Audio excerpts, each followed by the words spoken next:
Hello friend, मैं आपका दोस्त हमराज भारती। जय श्री कृष्ण। दोस्तों, भागवत गीता की सीरीज एपिसोड 1 में आप सभी को स्वागत। दोस्तों, बहुत लोगों के मुंह से सुने हैं कि भागवत गीता पढ़ोइए हो जाता है, भागवत गीता पढ़ना चाहिए। हमारे हिस्ट्री में अगर देखें तो हमारे बहुत सारे ऋषि मुनि ऐसे हैं जो भागवत गीता पढ़े हैं और दूसरों को भी पढ़ने के लिए बोलते हैं। कोई बड़े बिजनेसमैन हो या कोई बड़े संत हो, महान आत्मा हो, वो सब बोलते हैं कि भागवत गीता पढ़ना चाहिए। तो ऐसा क्या है भागवत गीता में? क्या बात छुपा है भागवत गीता में? क्यों बोलते हैं सब पढ़ने के लिए? क्या सच में उसमें हमारे लाइफ के प्रॉब्लम के सॉल्यूशन लिखा हुआ है? क्या हम वो पढ़ के अपना लाइफ में जितने भी प्रॉब्लम आते हैं उसका सॉल्व आसानी से कर सकते हैं? क्या सच में उसमें कुछ रहस्य छुपा है? दोस्तों, इन सभी क्वेश्चनों का, इस सभी प्रश्नों का आंसर जानने के लिए हम 18 अध्याय का 18 एपिसोड लाने वाले हैं भागवत गीता पे, जिसमें हम भागवत गीता के बारे में चर्चा करेंगे। भागवत गीता की सारी बातें पर चर्चा करेंगे, बात करेंगे। क्या है भागवत गीता? भागवत गीता के अंदर ऐसा क्या चीज़ है, क्यों लोग बोलते हैं पढ़ने के लिए? इसके अंदर सारे अध्याय पढ़ेंगे, समझेंगे। उसके बाद हम सभी को पता चलेगा इसके अंदर क्या रहस्य है। ठीक है, तो चलिए स्टार्ट करते हैं।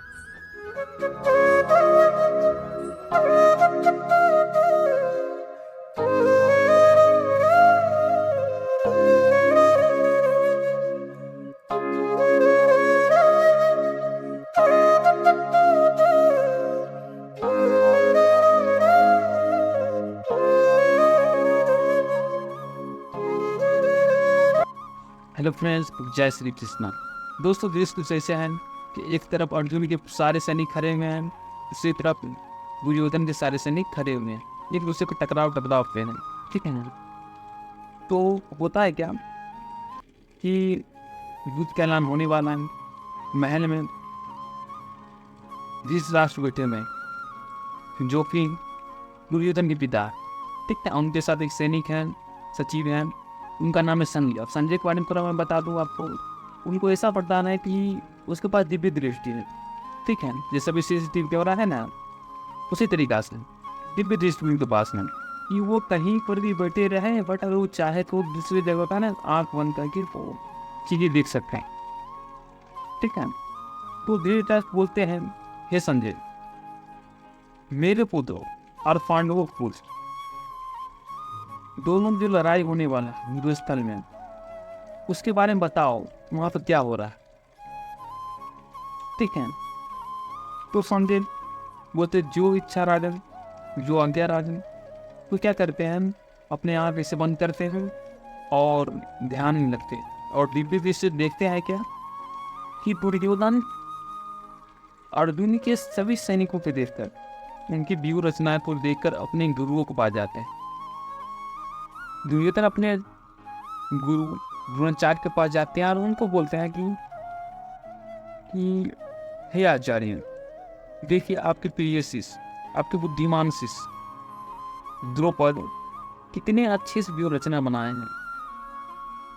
और दोस्तों, मैं बता दूं ये बात क्यों जो दुर्योधन है अपने गुरु से बोलते हैं, क्योंकि इसमें भी एक बात छुपी हुई है। इसमें एक इंटरेस्टिंग स्टोरी है, मैं आपको सुनाता हूँ। होता है क्या, जो द्रौपद के पिता जो होते हैं, इनके और द्रोणाचार्य के बीच कुछ राजनीतिक झगड़े होते हैं, है ना, लड़ाई होता है। बट इसके बावजूद जो द्रौपद के पिताश्री जी होते हैं, वो क्या करते हैं, एक यज्ञ करते हैं।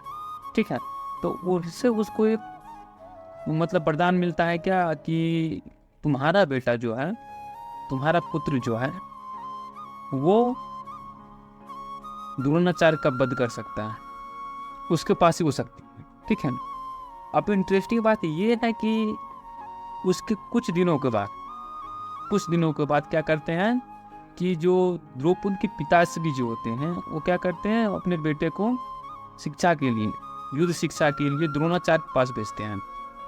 ठीक है, द्रोणाचार्य को पता रहता है कि ये जो है, इनको वरदान मिला है, ये मेरा वध कर सकता है। द्रोणाचार्य को पता रहता है कि द्रौपद है जो मेरा युद्ध कर सकता है। ये जानते हुए भी, है ना, ये जानते हुए भी क्या करते हैं कि उसको शिक्षा देने के लिए तैयार हो जाते हैं। और इतना ही नहीं, वो सारे युद्ध कि जितने भी रहस्य होते हैं, अस्त्र शस्त्र जितने भी होते हैं, बिना झिझके सारे कुछ उसको सिखा देते हैं, सारे बातें बता देते हैं। अभी जो दुर्योधन उनको ये बात बोल रहे हैं, वही याद दिला रहे हैं कि आपकी वो गलती जो है उसका परिणाम आज मिल सकता है। यही बात सोचकर वो उनसे ये सारी बातें बोलते हैं कि आपका जो शिष्य है द्रुपद कितने अच्छे व्यूह रचना बनाए हैं, जो कि आपका ही ज्ञान दिया हुआ है, कि सारी बातें उनसे करती हैं। ठीक है, कर रहे हैं। यहाँ पर दुर्योधन अपने विरोधी अर्जुन के सैनिकों के बारे में पूरा बातें बताते हैं अपने गुरु को, और बताते हैं कि उसमें भीम है, अर्जुन है, नकुल सहदेव, बहुत सारे ऐसे योद्धा हैं जो हम सभी को टक्कर दे सकते हैं। बट हमारे सैनिकों में भी कम नहीं है, हमारे सैनिक में भी महाबली भीष्म हैं, आप हैं, और ऐसे बहुत सारे योद्धा हैं। अब दुर्योधन आगे बोलते हैं कि अपने सैनिकों से कि आप सभी अपने अपने मोर्चा लेकर अलग अलग खड़े रहेंगे और भीष्म पितामह जी का सहायता करेंगे, हेल्प करेंगे। अब युद्ध आरंभ होने ही वाला है कि तभी दुर्योधन को सुनाई देता है कि भीष्म पितामह ने शंख बजा दिया है, अब युद्ध स्टार्ट हो गया है। ये ध्वनि सुनकर, ये शंख की ध्वनि सुनकर दुर्योधन का मन खुश हो गया, क्योंकि वो जो चाहता था वो समय आ गया और वो स्टार्ट भी हो गया। तभी दूसरे दिशा से भी, अर्जुन की तरफ से भी शंख की भरमार आ गई।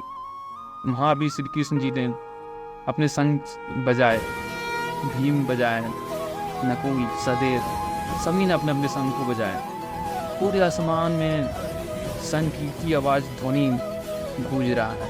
इन ध्वनि को सुनकर दुर्योधन को थोड़ा थोड़ा सा डर लगने लगा है, थोड़ा थोड़ा उसके अंदर है डर की भावना आने लगा है।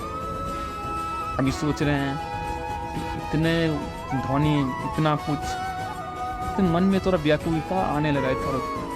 अर्जुन अब बोलते हैं, हे स्वामी, हे प्रभु, कृपा करके मेरे रथ को दोनों सेनाओं के बीच में ले चले, ताकि मैं देख पाऊं कि कौन कौन से योद्धा हैं जो इस युद्ध की इच्छा लेकर रणभूमि में आए, युद्ध भूमि में आए।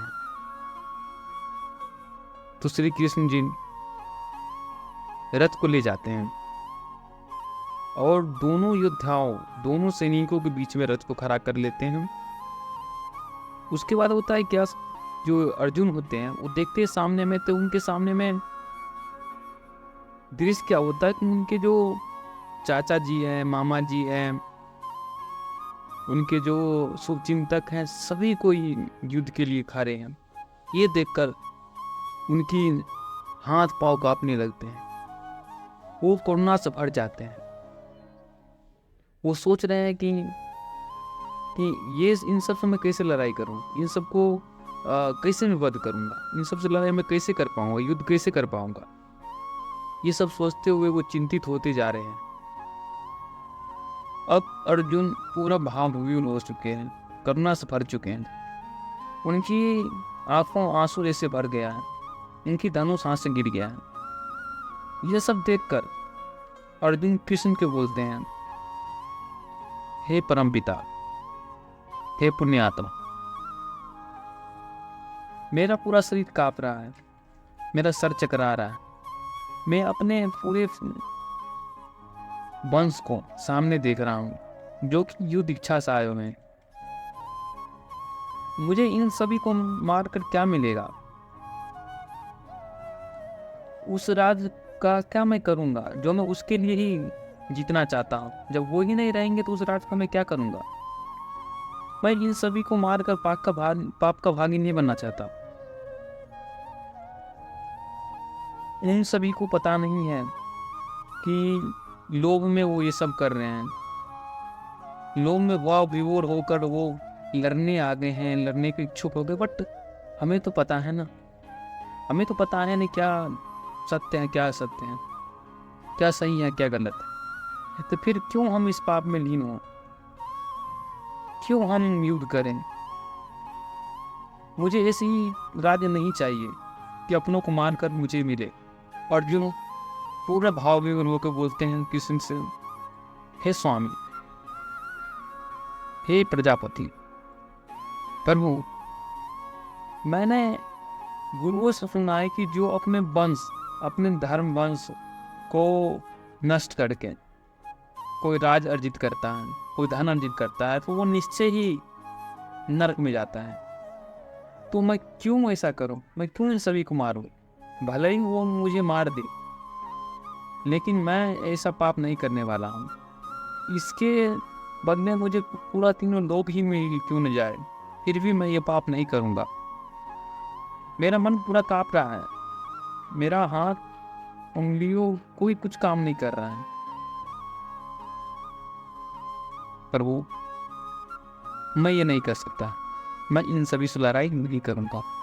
अब क्या होता है, जो संजय सुना रहा है स्टोरी यहाँ का देख कर अपनी दिव्य दृष्टि से राजा युधिष्ठिर को महल में, वो बोलते हैं कि ये सारी बातें अर्जुन से बोलकर, कृष्ण से बोलकर अर्जुन चिंतित अवस्था में धनुष बाण छोड़कर नीचे बैठ गए। तो अर्जुन तो अब मूर्छित होकर सोच में डूबे हुए हैं, बैठ गए हैं रथ पे। दोस्तों, अब इन सभी क्वेश्चनों का जो आंसर है, जितने प्रश्न पूछे हैं अर्जुन ने श्री कृष्ण जी से, उस सारे क्वेश्चन का आंसर कृष्ण जी देंगे, जो कि हमारे लाइफ के लिए बहुत उपयोगी होगा, हमारे लाइफ में भी बहुत सारे यूज होंगे उनके। तो वो सारे क्वेश्चन का जो आंसर देंगे कृष्ण जी, वो अगला एपिसोड में होगा। इसके लिए बस यहीं पे। हाँ दोस्तों, ये मेरे भागवत गीता के जो सार हैं, इनके फर्स्ट एपिसोड था, इनके 17 एपिसोड और आएंगे, तो प्लीज़ आप कनेक्ट रहें। पूरा भागवत गीता ख़त्म करना है तो साथ रहें और मेरे चैनल को सब्सक्राइब कर लें, ताकि आपको पता चलते रहें कि वीडियो कब कब आ रहा है, ताकि आप भागवत गीता को समझ सके। और इसका अगला स्टोरी अब अगला एपिसोड में आने वाला है, तो वेट कीजिए, वो आएगा, ठीक है।